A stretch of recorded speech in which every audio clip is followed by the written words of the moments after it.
Deus e de Jesus esteja com todos e que Ele nos ilumine nesse momento, nessas horinhas que estaremos aqui juntos, para nossa reflexão. Hoje nós vamos trazer uma parte do Evangelho, do exposto do Evangelho segundo o Espiritismo, porém é um trecho da Bíblia, onde está lá no Novo Testamento de João, capítulo 3.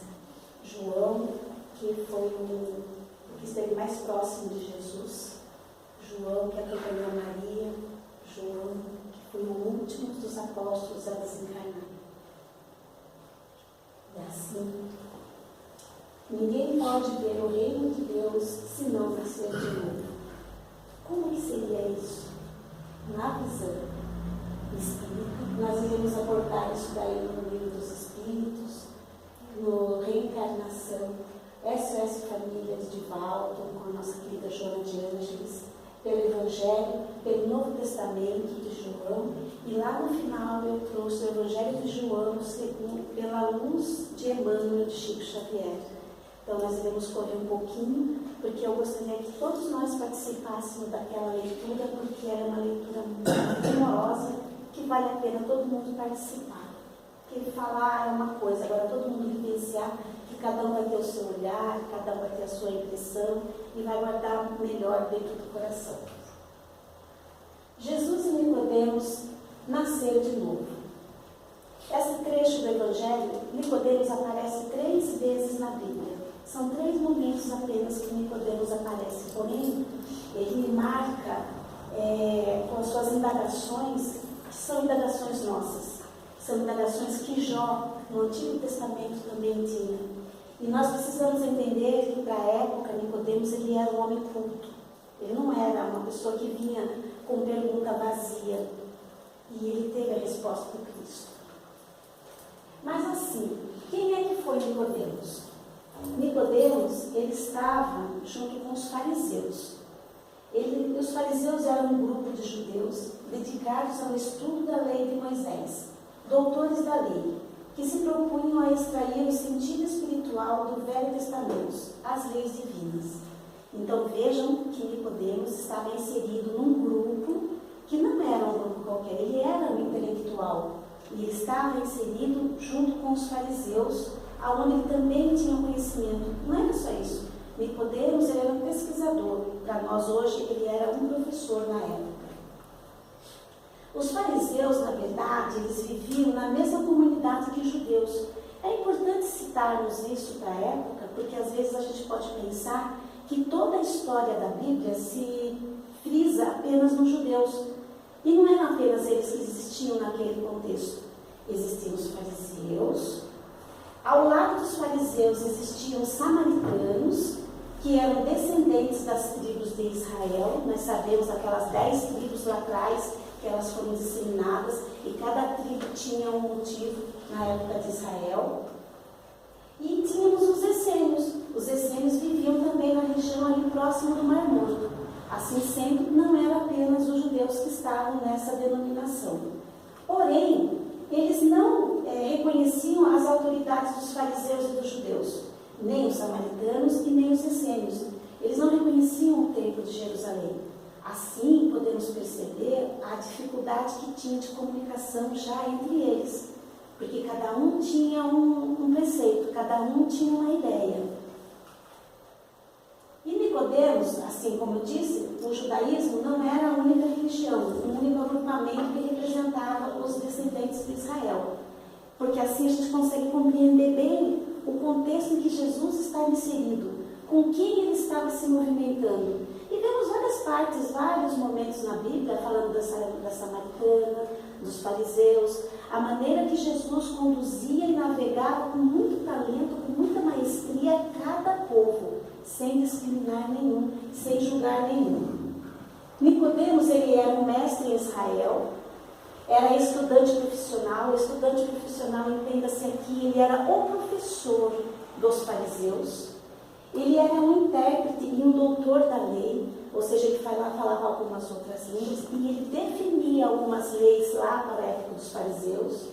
Ele era um homem de grandes posses, ele não era uma pessoa assim humilde, com pouco dinheiro, não era.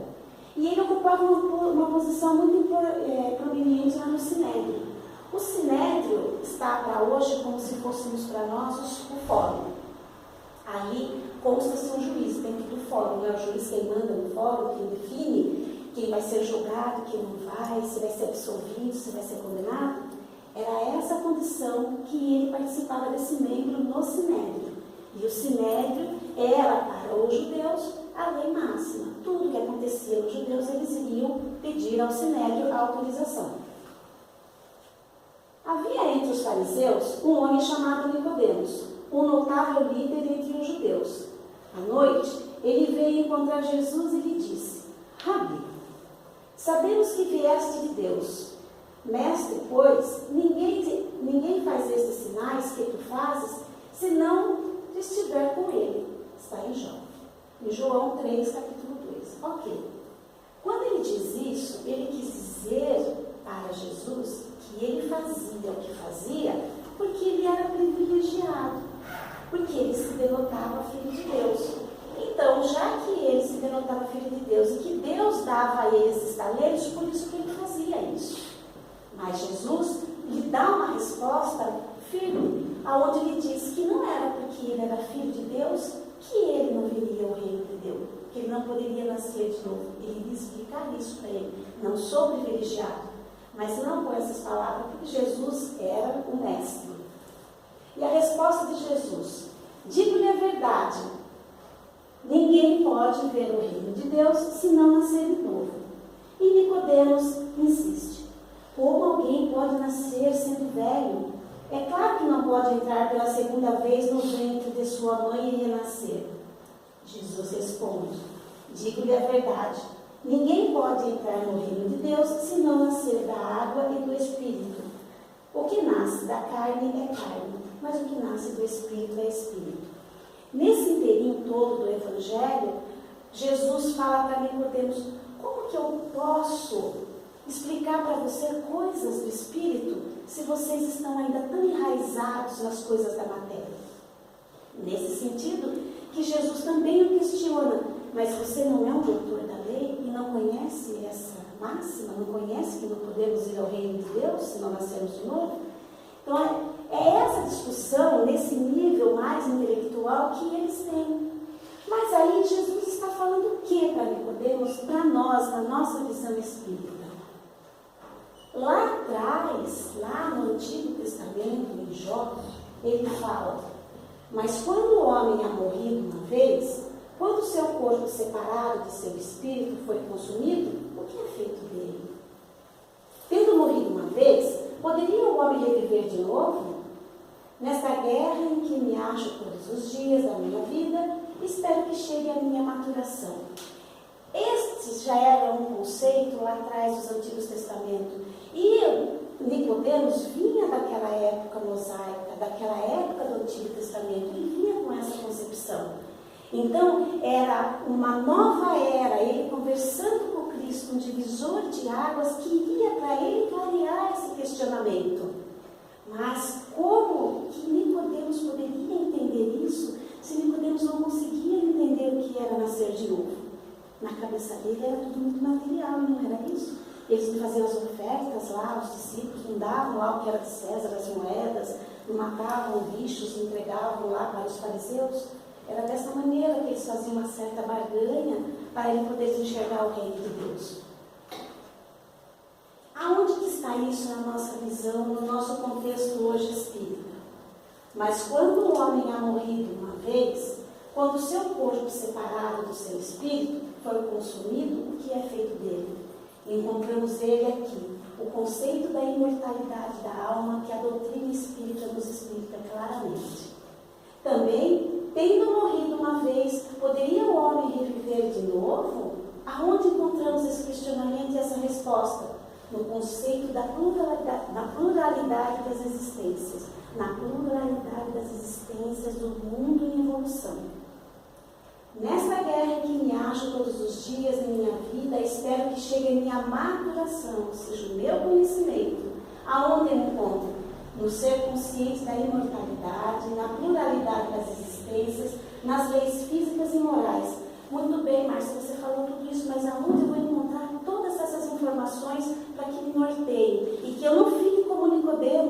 na dúvida, no escuro, que eu não fique ali indo procurar Jesus no escuro da noite com minhas dúvidas, clareie as minhas ideias.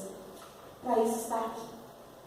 As nossas respostas para aquelas questões vêm. De onde vim? Lá no Livro dos Espíritos, na primeira parte.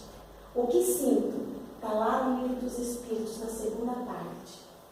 Por que sofro? No Livro dos Espíritos, na terceira parte. Para onde vou? Livro dos Espíritos, quarta parte. Allan Kardec, muito gentil, muito bom, nos codificou em livros diferentes. A Gênese, o Livro dos Médiuns, o Evangelho segundo o Espiritismo e o Céu e o Inferno, que está os 4 livros contidos ali no Livro dos Espíritos. Ali estão as respostas que tanto Jó, lá no Antigo Testamento, e Jesus estava tentando explicar para Nicodemos. Poderia o Nicodemos compreender essas coisas naquela época? Para ele era difícil. Se para nós hoje, mais de 2000 anos depois, ainda há algumas pessoas resistentes, ainda há alguma dúvida, imagine vocês que eles estavam lá ainda vivenciando aquela época de Moisés. Não era fácil. Imagine os apóstolos ouvindo tudo que Jesus falava para ele. Mas nós, como precursores do Espiritismo, da terceira revelação, nós somos aqui o que vai enganjar. Somos novos ainda. Temos pouco tempo ainda. Então nós estamos preparando a nova seara. Nós estamos preparando as novas pessoas que virão para compreender muito mais do que nós hoje compreendemos. Nós somos lá atrás, nós estamos para como se fossem os apóstolos, gatinhando, tentando entender tudo que se acontece no plano espiritual, no plano da matéria e essa navegação entre um mundo e o outro. Mas, e do que se trata tudo isso? Do que se trata que Nicodemos queria dizer realmente e o que Jesus quis dizer para ele? Sobre a lei universal da reencarnação. Jesus falou de reencarnação para Nicodemos? Não. Jesus falou para ele que não tem como ir ao reino do Pai se não nascer de novo. E como que se nasce de novo? Através da reencarnação. Reencarnação é uma coisa, ressurreição é outra.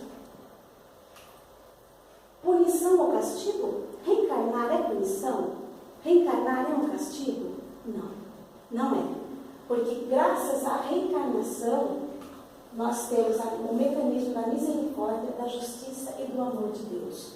Porque se nós estamos aqui hoje vivenciando essa nova experiência, foi por amor que Jesus e Deus nos deu essa nova oportunidade. Aí vocês vão falar assim, então por que não me conta o que foi que eu fiz para eu poder ser melhor e não errar de novo? Porque se soubéssemos quem fôssemos, se soubéssemos o que fizemos lá atrás, nós iríamos tentar fazer apenas aquilo que era melhor para nós, o que era conveniente para nós. Olha, eu não era uma pessoa muito boa, hoje vou ser melhor no sentido de que eu vou ter mais paciência e mais tolerância. Mas aí não vale. Nós temos que ser bons e melhores no todo, para nós podermos alcançar a nossa evolução. E não como punição, e sim para melhorar como evolução, como seres humanos. Transformar o modo de ser, nos melhorarmos, e não apenas naquele ponto único, se nós soubéssemos o que era, mas melhorarmos como um todo e para um todo. E aonde que a gente encontra o melhor momento para nos reencarnarmos e para melhorarmos, se não nos laços da família? A família é a engrenagem do espírito, é ali que tudo começa. É ali que nós pedimos para que nascêssemos, para que pudéssemos sermos pessoas melhores.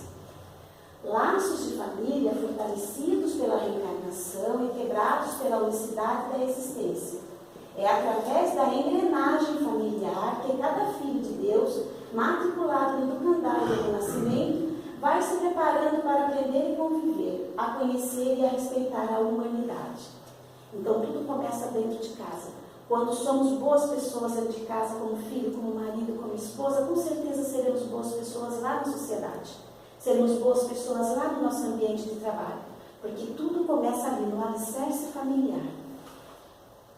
E o sentido da família pela Joana de Ângeles?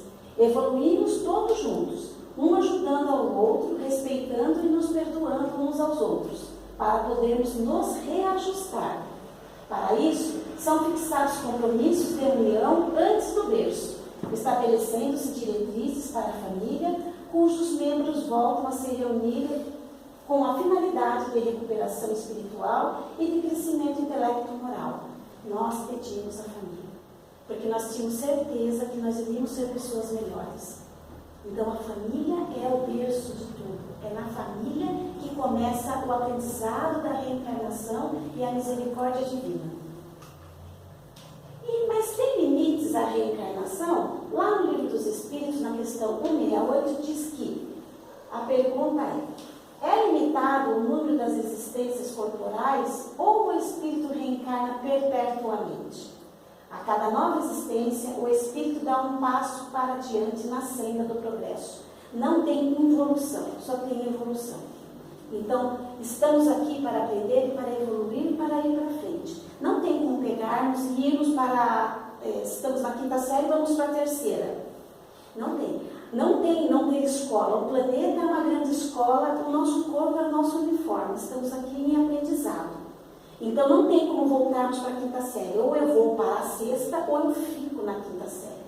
Mas não dá para falar, olha, você vai voltar para a 1ª série. Não é progressivo. Então, assim é a evolução. Então, a proposta da reencarnação é essa: nos melhorarmos, nos evoluirmos, para aprendermos a sermos indivíduos melhor, para que possamos passar um patamar adiante. E a necessidade da reencarnação? Como eu disse, ela é um castigo, a reencarnação?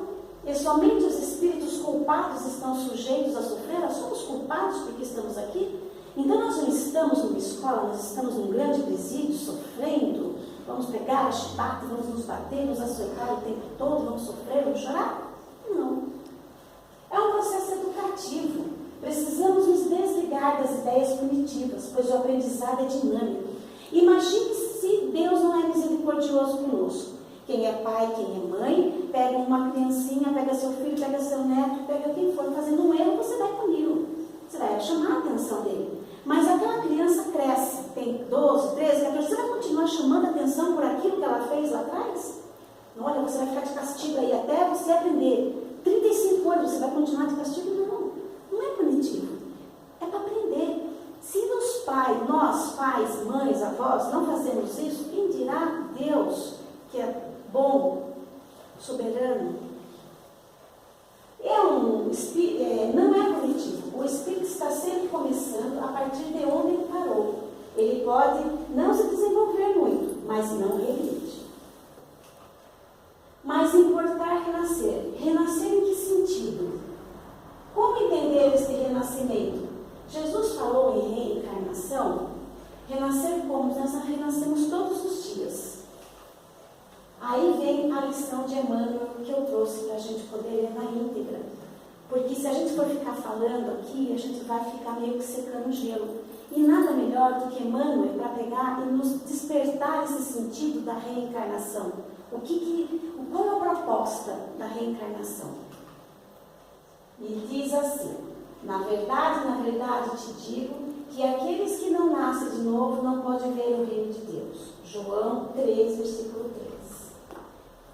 Renasce agora.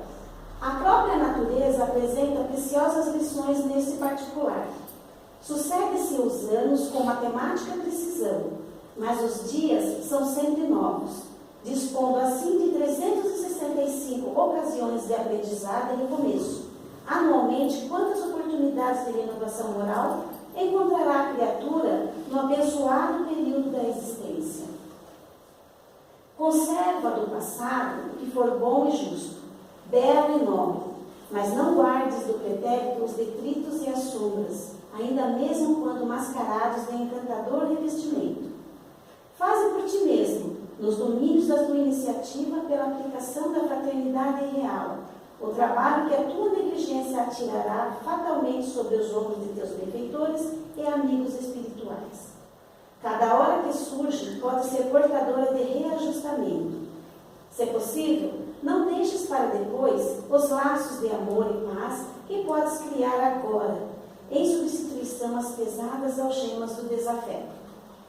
Não é fácil quebrar antigos preceitos do mundo ou desenovelar o coração a favor daqueles que nos ferem. Entretanto, o melhor antídoto contra os tóxicos da aversão é a nossa boa vontade, em benefício daqueles que nos odeiam ou que ainda não nos compreendem. Enquanto nos demoramos na fortaleza defensiva, o adversário cogita de enriquecer as munições, mas se descermos à praça, desassombrados e serenos, mostrando nova disposição na luta, a ideia de acordo substitui, dentro de nós e em nossos passos, a escura fermentação da guerra. Alguém que magoa, reinicia o esforço de boa compreensão. Alguém não te entende, persevera em demonstrar os intentos mais nobres. Deixa-te reviver cada dia na corrente cristalina e incessante do bem. Não ouvides a assertiva do mestre. Aquele que não nascer de novo não pode ver o reino de Deus. Renasce agora em teus propósitos, deliberações e atitudes, trabalhando para superar os obstáculos que te acertam e alcançando a antecipação da vitória sobre ti mesmo. Mais vale auxiliar ainda hoje que ser auxiliado amanhã. Então, Emmanuel deixa para a gente muito claro o quanto é importante aproveitarmos esse momento nosso, dessa nossa reencarnação. Claro, todos nós temos as suas dificuldades, os seus percalços, as suas provas e as suas expiações. Estamos cientes disso.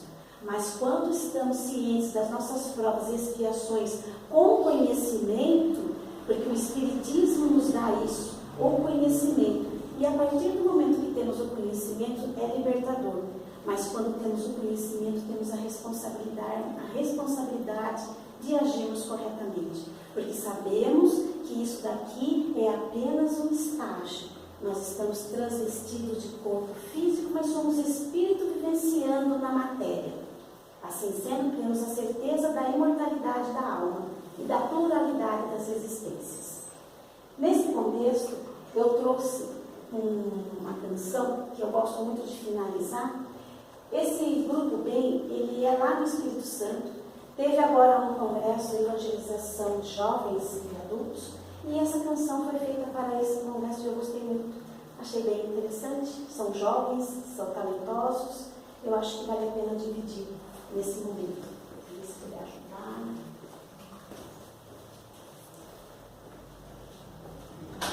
Assim a pedra que compõe para a gente fechar o nosso conceito.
aprender um pouquinho nessa nossa reencarnação, evoluir, cada dia é um passo mais. Uma boa noite a todos, obrigada pela atenção. Fiquem todos com Deus e com Jesus. Amém.